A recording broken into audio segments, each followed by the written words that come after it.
Okay, so my car, which was a 1 litre poverty spec Micra, did have a turbocharged 1.3, as you'll see on my other YouTube videos. Now, a while ago, 4 years ago in fact, I might have accidentally blown the engine up and decided at that time I was no longer going to go turbocharged. I wanted to build a lightweight, cheap track car with the original engine. That changed, and I decided to do a replica of this car here, which is the factory Nissan Motorsport Europe Maxi kit car, which has wider arches front and rear, wider rear axle, and a wider front track with about 180 horsepower from its little 1.3. Now, I managed to pick up the body panels and the Kevlar bumper, and down there I have a Kevlar sump guard, and there I've got, there, just behind the boot floor out of my other car, there is an alloy sump guard and a couple of OMP rally seats. I decided, I'll go safety devices roll cage, and I'll get a standalone ECU, and I'll strip out the interior and just have the essential switches like the kill switch and some wipers, washers, and the fuel pump. So I did all that. It's in, it's running, it works. And then I looked up the cost of getting the 1.4 litre engine, which is there, up to anything beyond about 130 horsepower. The price of that is biblical. So we're talking £6,000, £7,000, £8,000 to get this engine, which isn't the original engine that came in the car, but to get this engine up to anything near something that would be fun to use on a track day and not get swamped by other cars. So after having it running and having it usable, but never actually having it on the road, the engine's coming out. The other issue wasn't the engine, it's the gearbox. The gearbox in these are quite long ratio on the 1.4, so they'll give you a really high top speed, not that you'll ever get there, but crap acceleration. A lot of the modifications that people do to these 1.4s is to pop the 1 litre coil pack engine gearbox in, which is it's a closer final drive ratio. So you end up with a maximum speed of, I think it's about 120 miles an hour hitting the limiter, but you'll get there a lot quicker, and it does make a big difference to them. The only problem with that is that if you're going on a track day and you're running anything other than absolutely solid suspension, you're going to be lifting the inside wheel up going around corners, which means you're going to be losing traction, which means you're also going to need a limited slip diff. Now, to buy a limited slip diff for these gearboxes, even the 1 litre gearbox, you're talking £700 to £900, and that's not including stripping it out, fitting it, servicing the gearbox, putting it all back in again. So that's £900 just for a limited slip differential, without the 6 to 8 grand to build the engine, and I just couldn't justify it. So what I've decided to do is sell the engine, sell the gearbox. These have only done 36,000 miles, I think it was, in the car that I picked them up in. The guy had a front end shunt and bent the cross member in to about here and knackered the radiator and everything. But the car itself was completely rot free. It was a 2002, so it must have been the very last ones of this shape of Micra. And I chucked it on a trailer and dragged it back home, stripped the engine out of it, and it runs. There's nothing wrong with it. It actually absolutely works.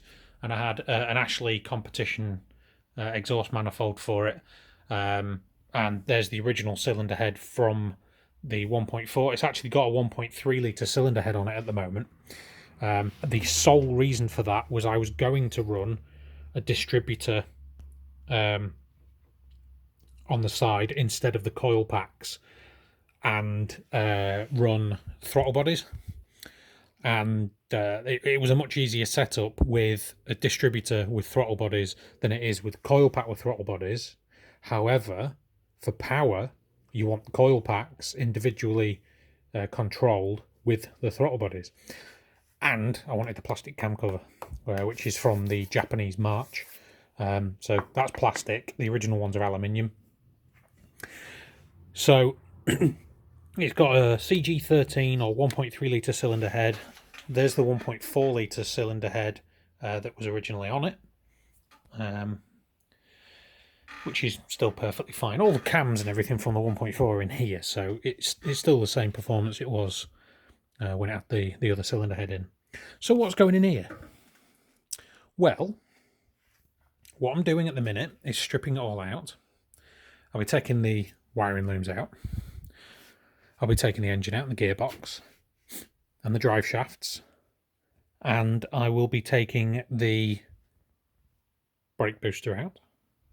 I'll also be taking all the other bits and pieces out of here to get it straightened up and painted. There's a few little cracks in the chassis that need sorting out from previous incidents with the previous owner, you might know, Frank. So yeah, some other incidents that he's had with the car that have come to light since I've owned it, but it's not a massive problem. So I'm going to be putting a Kawasaki ZX9R Ninja bike engine in there. And why am I putting it in the front? Well, I prefer front wheel drive, especially something with this short wheelbase. I prefer front wheel drive on track days. I've had V6 MR2, I've had a 400 horsepower Evo 8, and I've got a V8 engined rear wheel drive car at the moment. I just prefer front wheel drive. It's more satisfying to hit an apex with a front wheel drive and have the car handle without understeering, to know you've got the braking points correct and the turning correct and setting the chassis up. It's more difficult in a front wheel drive car, but I feel it more it's more satisfying to get it done. The other thing is as well that it's easier, because if you're doing it rear wheel drive, that means you'd have to cut out all of that. So all of that back end there would have to go, and you'd have to have a tubular chassis in there. The roll cage wouldn't work for a start because the engine would sit in here, and you'd have to have a firewall in, and it just makes a mess. And I'd rather have the engine up at the front, which also means I can use the original fuel tank, use the fuel injection pump from the Micra to fill a swirl pot, and run a carburetor, like a facet style carburetor pump from the fuel tank, from the swirl pot, sorry, to the engine. And the other reason that I'm going for a ZX9R engine is it's 150 horsepower, and it comes with a 6-speed sequential gearbox. And you can buy an LSD off any car and turn it into a chain drive limited slip differential.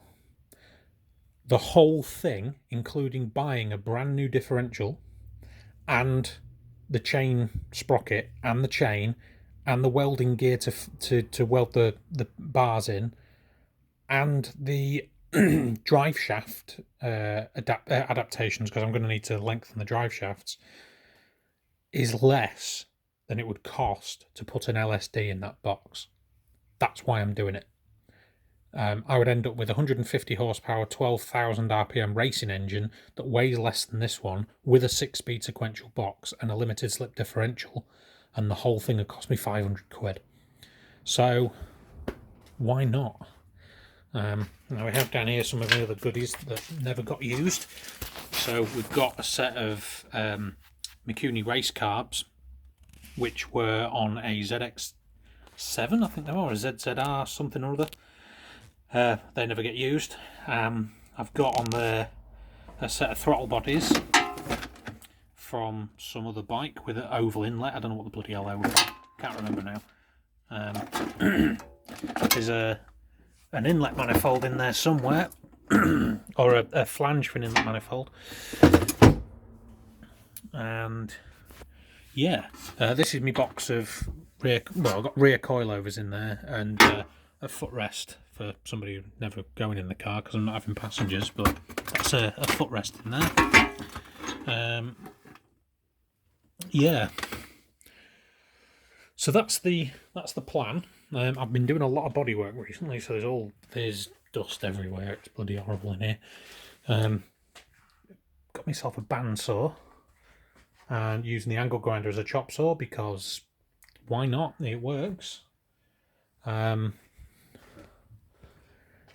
yeah, so the plan at the moment, while I've been waiting for the engine to come in, I'm lining up the bumper. So I've had to. This bumper was originally about this much narrower in the middle. The reason for that is because the bumper was fitted to a non-widened or non-kit car rally car. And it was originally this wide. They've cut it down the middle, narrowed it, and then used it on a normal Micra. So I've bought it, cut it back down the middle, split it apart, extended it with carbon fibre down here. So there's carbon fibre there holding the carbon Kevlar together. You can see there's Kevlar here all the way around there to about here, and then that patch is carbon fibre all the way to there, and then the rest of it's carbon Kevlar.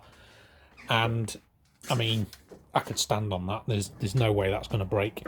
It's got quick release buttons on here. There's two either side. These holes are going to be filled from the old mounting positions, and it's just a case of filling it in where there's been gaps to fit the standard arches, if that makes sense.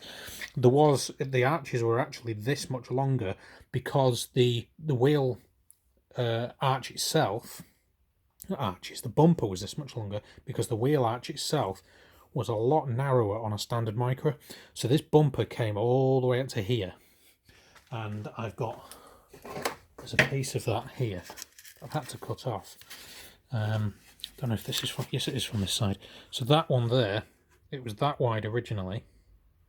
Okay, so that's had to come off. Now what I'm gonna do is push that inside and glue it back in so it adds a bit more strength.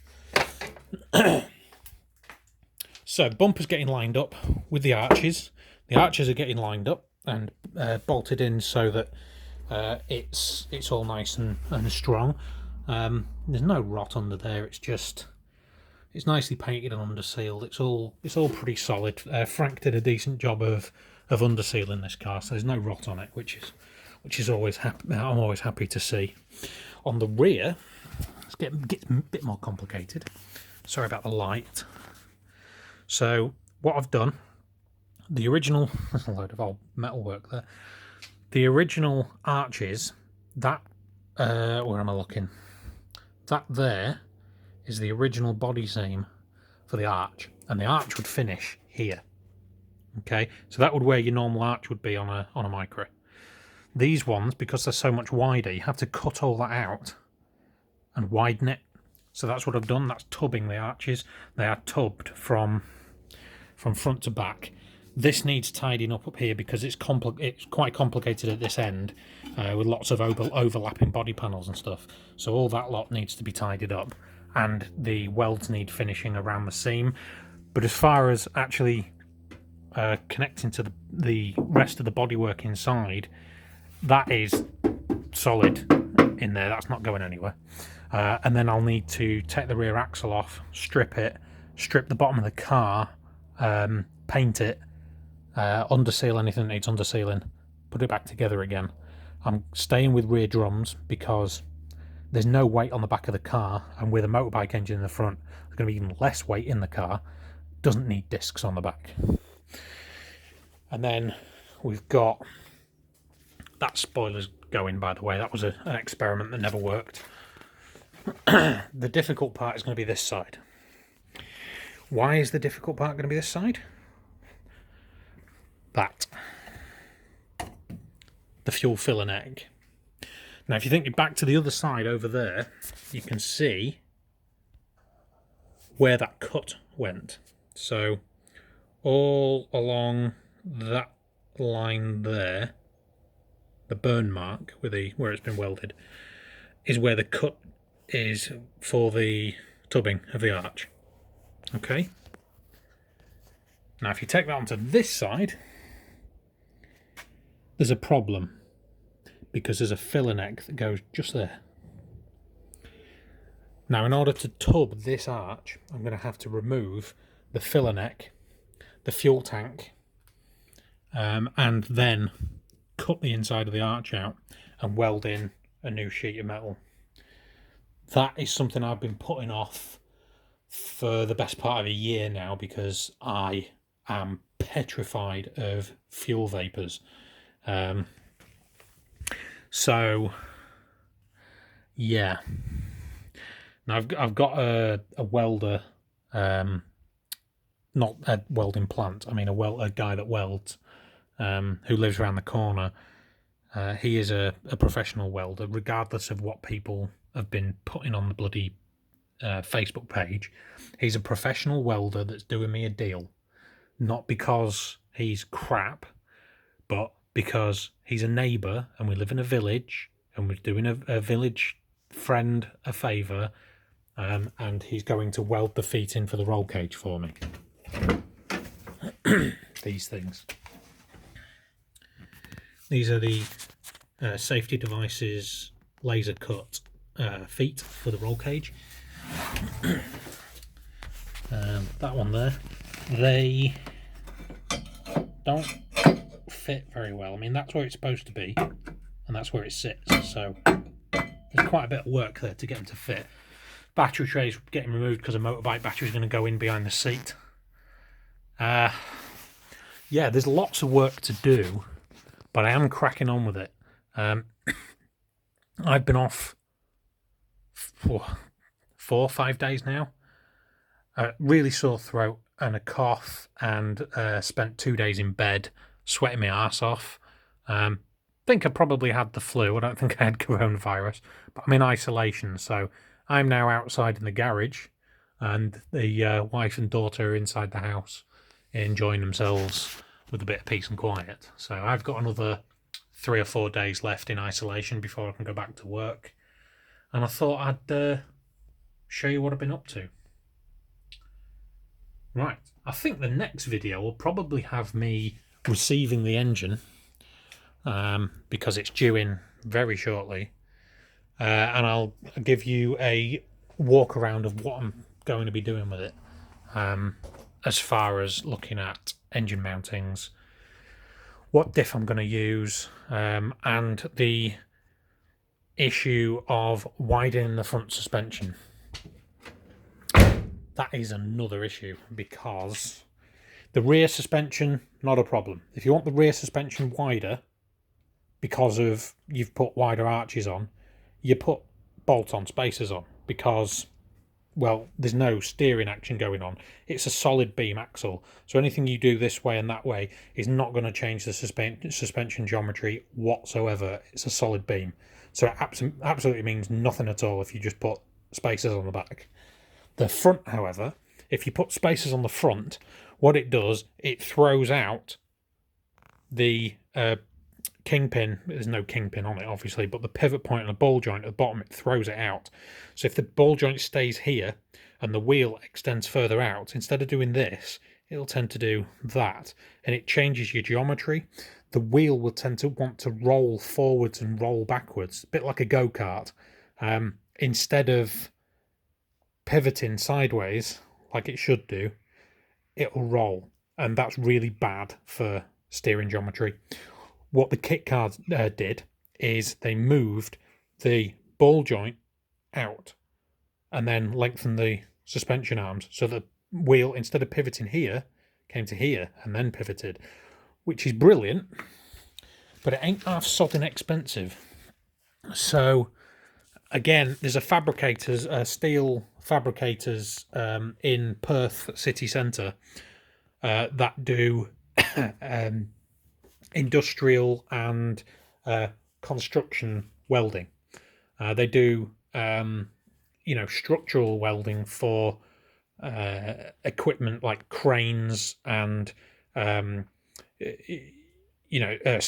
skyscraper, but the iron beams and that kind of thing, structural metalwork. They have said if I get the dimensions for a set of lower suspension arms from a kit car, they'll make me a set. And it'll be a damn sight cheaper than paying Matt Humphries 540 quid each for a pair of arms, because that is extortionately expensive. I could get 5 sets made for that price.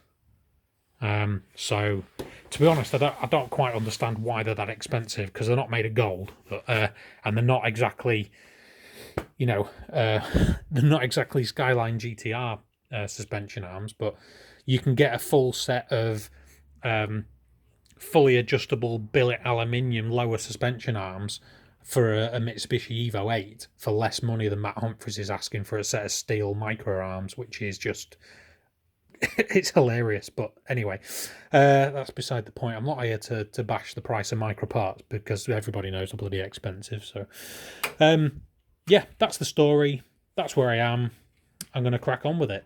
Also, if anyone wants a set of 20-inch wheels, can you let them know that I've got a set that needs to be sold? Because these things are getting in the bloody way. They're just annoying now. Yeah, that's me. I'll see you next time. Ciao.